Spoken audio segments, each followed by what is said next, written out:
So I sat back and rewatched Spider-Man Brand New Day, and it posed an interesting question to me. Now, after this movie, who is the best Spider-Man? Between Tobey Maguire, Andrew Garfield, and Tom Holland. A lot of people have had their minds made up um, before this movie even came out. Many people are nostalgic, um, inclined, and unable to make further discernments. And so today I will be having an unbiased opinion on who is the greatest Spider Man out of the big three. I have distinguished categories and a point system for each of these Spider Mans and each of their flaws and qualities, and we shall be breaking that down. The point system goes as this: there will be multiple categories, I believe five, maybe six, and there will be points awarded to each person in one of these categories. And at the end of it, the winner, four, second, set 2 points, third place 1 point, just so that the first place person can actually get a well established amount of points for being first. Then we will break down each of the categories and say who's in what position, and yeah, at the end of it, add them all up and figure out who's the best Spider-Man. Now the categories are not going to be categories that are not pertaining to the actors, right? We're not looking at scripts and things that are factors that can be attributed to outside factors that aren't the actors and things that they could have controlled. We're only looking at things that the actors could have controlled. For example, I see a lot of people talking about the suits that they wear. Andrew Garfield didn't have the opportunity to go against a Venom and have the black Venom suit. Neither has Tom Holland at this point. And that means Toby's the only one that we've had with a black spider suit. And then neither of the two had Iron Man on their team to have the Iron Spider suit. So we're just gonna look at things that can be attributed to all of the actors. With that being said, the first category is who played the best Peter Parker. We're gonna be looking at how they performed in their roles, who was the most believable as Peter Parker, who looked the part as Peter Parker, and who was just overall the most convincing Peter Parker. To help decide that, from my understanding, Peter Parker was not a lame necessarily. He was kind of a nerdy kid um, that was a bit of an outcast, extremely intellectual, um, wasn't cool by any means, um, youthful. Most of the time, he's going to be in high school or college, so he's going to be extremely youthful and not courageous, but will be extremely unselfish. So we're going to look at who played the best Peter Parker. In third place, I have Andrew Garfield. He was just too cool to be Peter Parker. How are you 6'2", handsome, with or without glasses? You can't just back in the day just throw glasses on a guy and act like he's a nerd. It didn't change anything. 6'2", 6'3", handsome, lean, jacked, knows how to ride a skateboard. He's a great photographer. Has all the fucking aura in the world. I mean, it just didn't work. It just didn't work as Peter. Never got the nerdy loser kid um, energy from him. And then on top of Andrew being 6'2", lean, jacked, and attractive, he was also smart as fuck. I mean, at this point, and he could ride a skateboard. At this point, the kid's just cool. Like it just doesn't work. It just doesn't work at all for him to be Peter Parker. In second place, we have Tobey Maguire. I think Tobey embodied the personality and characteristics and traits of Spider-Man extremely well. Um, he was the nerdy, funny, awkward kid. Even with the glasses, it made a difference. He played multiple sides of Peter, probably more sides of Peter that we've ever seen from anybody else. And I know Tom's been in like 9 movies, but we've seen a little bit more versatility out of Toby than anybody. But the downfall is the appearance. Toby looks 40. Even when I was a kid, and the movies just came out, I had an older brother who was like 20. I was like 5, maybe even less than that. And yeah, I was like, damn, this nigga Toby looks older than my fucking brother. You know what I mean? He looked older than my brother. My brother's already old. Toby was looking like 45 trying to play an 18-year-old. It just didn't work. Just didn't work. And that's probably why they accelerated the movie so fast. Just didn't work. And in first place, we have Tom, of course. He looks the part. His behavior damn near in real life is Peter Parker esque. Um, It does help that his actual wife is the MJ, so the chemistry at all times is fantastic. Tom takes this category with little difficulty at all. Looking the part, probably is the best version of Peter personality wise. I wouldn't say the best actor. I'll give that to Andrew Garfield. But as far as playing Peter, he's probably the best of the three. Um, and everything just seems natural, seamless when it comes to Tom being Peter Parker. Now we get into the next category of who played the best Spider-Man. The requirements in my eyes being the best Spider-Man would be great fight scenes, which is a little bit attributed to the script. Strength, bravery, courageousness, the ability to fight crime and naturally be able to talk shit while doing it. Witty, um, agile, great web swinging. A bit of this is gonna have to deal with script and CGI and technological advancements for the time, but we should be able to decide based off the acting who just embodies a little bit of a swaggy, um, everyday, superhero, neighborhood Spider-Man. And last place I have Toby. Don't get me wrong, this is extremely competitive between all three of the people.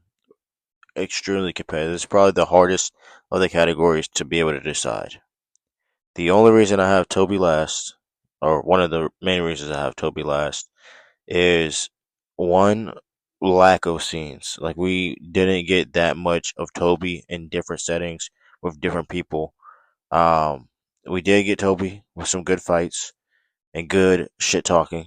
Wasn't the best, but decent shit talking when it comes to speaking to Harry Osborn, Sandman, the iconic scene with Sandman. Um, it was good. It was great.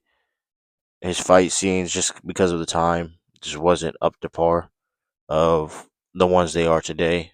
And I just think the other two individuals have a stronger case for why they're better. In second place, I have Tom. Tom's tricky. A bit of the qualities that he has that makes him a great Peter Parker kind of takes away from him being a great Spider-Man. The youthfulness, the playfulness, the childness, kind of makes it seem that Tom isn't really the most uh in tuned in his Spider-Man persona. Kind of takes away from it a little bit. But I do think since we've seen Tom in so many movies and so many different, you know, fight scenes, and it's suited up so many different ways between the Iron Spider suits and the fighting Thanos in space, and we've seen Tom in movies that aren't even Spider-Man movies, and I think just the way they rolled him out with that and the amount of volume that we've had with him as Spider-Man, you just got to put him above Toby. And in first place, though it might shock you, I have Andrew Garfield, and I do have Andrew Garfield by Loki a long, long mile. The qualities that make him a bad Peter Parker are some of the ones that make him an outstanding Spider-Man. An outstanding Spider-Man. When we talk about suits, we talk about CGI, we talk about fight scenes, we talk about the opponents that he had to fight. He had one of the top three coolest opponents that he had to fight with Electro. And the way they made that look in theaters was outstanding. Not a lizard guy, not tough. Um, Andrew Garfield's cool, swaggy, laid back, smooth, 6'2", lean, jack persona. Puts him in the uniform. Looks amazing. Um, fits the proportions, everything great. And then his ability to just talk shit while fight scening, it just all seems natural. Um, I think the talking shit is like one of the biggest aspects of the Peter Parker that we like while fighting. He's throwing webs while doing 360 backflips while making jokes, not taking it seriously. I think Andrew Garfield embodies that perfectly, um, by a landslide. Now, in a way, we're going to combine the two categories from before and then put in the aspect of what they were given. So this is best performance with the material that they were given. Um, this is really just saying who was able to perform, though even if you were given a bad script or not enough screen time, who was able to perform the greatest in what they were given in their roles, who outperformed what could be not good CGI or small roles like in the Thanos Avengers Endgame series, or who was able to, because of their skill set, overcome what would be some of their cons. In last place, once again, I have Toby. Now, I have Toby for a few reasons. Toby has being the first Spider-Man on his side, which is a huge plus. A huge plus. He has nostalgia on his side. He has being the first on his side.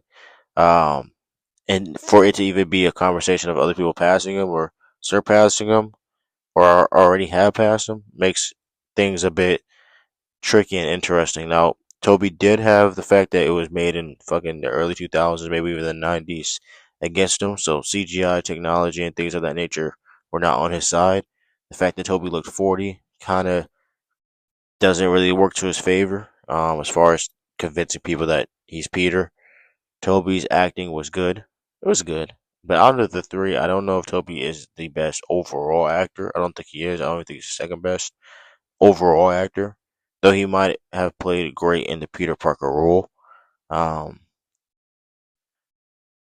I didn't feel a lot of the emotion when it comes to Toby and a lot of his, emotional scenes. When Ben died, I think the most emotion I really got out of Toby was fighting Harry after figuring out that Harry was, the Green Goblin. That's probably the most emotion I got out of him. In second place, to no surprise, I have Tom Holland. Tom Holland has really the opposite effect of Toby. He has the best scripts. He has the most newest technology, excellent CGI, the amazing cast around him. His own wife being his love interest, who's a top actor, damn near the best woman's actor that we have in the modern era. Um, he has Robert Downey Jr. as Iron Man. He has the Avengers on his side. He has so much of a supporting cast that it would be almost impossible to fail. So that's kind of the cons when it comes to Tom. I do also see in Brand New Day that they try to pull out a little bit more emotion out of him. I feel like they missed the ball a second time. Aunt May dying didn't really resonate with me. Performance he did okay, but overall it didn't really resonate with me. And then him dying in Infinity War, I think a lot of people forget that he was one of the people that got snapped away and turned into dust. That was interesting. I think his performances in No Way Home really um, saved him, and I think in Brand New Day they didn't hit the ball well. I think Tobey Maguire's Venom performance was a lower low than anything that Peter suffered in Brand New Day. I'll talk about that in another video, but they trying to make it too PG, trying to make it too friendly for the kids, and it just doesn't work. We needed Tom to get into even a deeper, darker situation than what Toby was in, and we just didn't get that. Once again, I know, shocker, shocker, I have Andrew Garfield with another fucking dub. Andrew Garfield out there is the best actor. Given the worst scripts and the shortest amount of screen time, he had a chance of beating the nostalgia goat in Tobey Maguire before Tom Holland was even established. The best and most emotional scenes, his Jean Grey or Gwen died, giving us probably the most heartfelt performance scene of any Spider-Man movie, right? Though the fight scene was trash, it gave us one of the most impactful Spider-Man moments of all time. Acting on a different level, given the shortest amount of script time, shortest amount of movies, least amount of performances, and we're still arguing if he's the best. We're saying that he's in the two worst movies, right?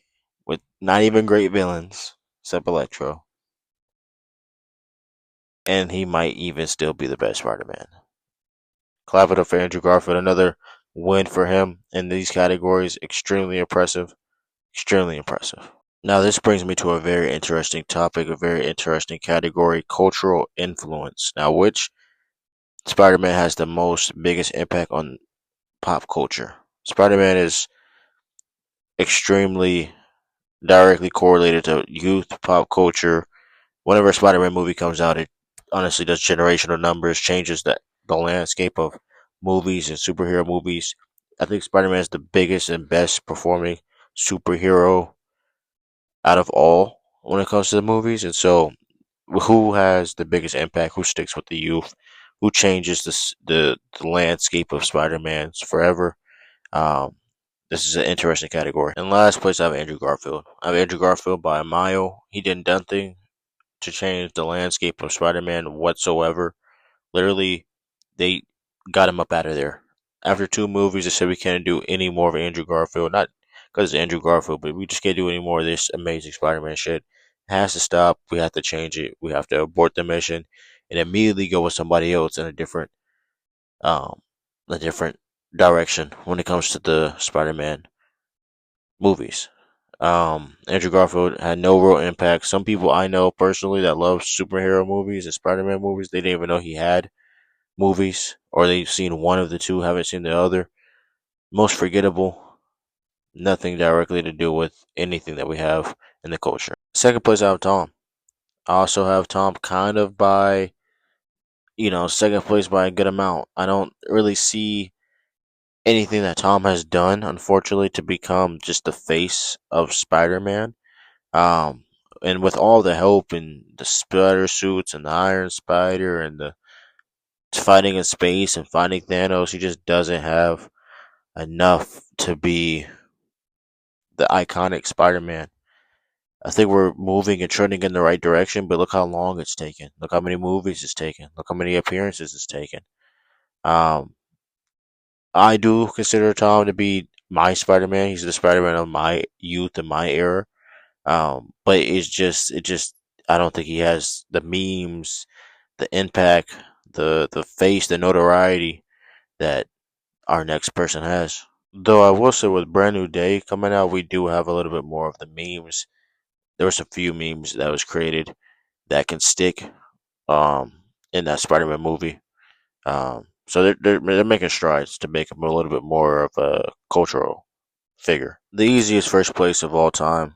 Um, we have Tobey Maguire. Between the actors that he went against, the actors that was in the movies with him, doing his scenes, his funny moments, sticking to the wall, the meme scenes, the memes with Goblin, the black spider suit. Pretty much everything he did was iconic. Everything he did was nostalgic. Everything he did was affected the culture. I mean, they even brought his Green Goblin to No Way Home to make him the biggest villain because everything around Toby was so iconic. They had to bring it back. Toby's going to be, I think, in Doomsday. That's how iconic he is. They can't get rid of him. They just can't get rid of him. I think this is a clear favorite, easy win. No need to spend too much time on this one. Now we have to do script influence. Now this is important to add because this is outside of the realm and the control of the specific actors, right? This is what the script gave them. This is what they were given material wise and what they could do with it, right? So with that being said, in last place I have Andrew Garfield. Unfortunately, Andrew Garfield was given the worst script, the least amount of screen time, the arguably the worst villains. The little lizard villain in the first movie was a non-factor, though Electro was a top three villain, right? Top three villain of all time. Um, that didn't make up for the movie still being a clusterfuck with Venom Venom being thrown at the very end, I think, or Harry being thrown at the very end of the movie.